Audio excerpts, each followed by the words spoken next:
Friends, ఈరోజు వీడియోలో phone tapping కేసులో లేటెస్ట్ అప్డేట్స్ గురించి తెలుసుకుందాం.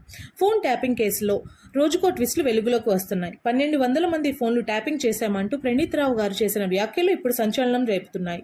ఈ కేసులో కేసీఆర్ పాత్రపై సిబిఐ ఎంక్వైరీ చేయాలని కాంగ్రెస్ నేతలు భావిస్తున్నట్లుగా తెలుస్తోంది. దాదాపుగా 1200 మంది ఫోన్లు ట్యాపింగ్ చేశామని చెప్పుకొచ్చాడు ప్రణీత్ రావు. అందులో జడ్జీలు, రాజకీయ నాయకులు, వారి కుటుంబ సభ్యులు, మీడియా పెద్దలు, జర్నలిస్టులు ఉన్నారని ప్రణీత్ రావు చెప్పుకొచ్చారు.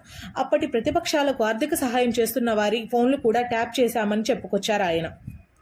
ఇది ఇలా ఉంటే ఫోన్ ట్యాపింగ్ కేసులో నిందితులు బెయిల్ పిటిషన్పై చేస్తున్న విచారణ వాయిదా పడ్డట్లుగా తెలుస్తోంది. మరోవైపు అడిషనల్ ఎస్పీలు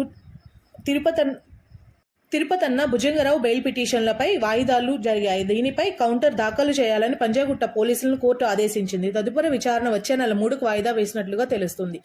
ఈ వీడియో మీకు ఎలా అనిపించిందో కామెంట్ చేయండి. Please do like, share and subscribe SR Voice 805.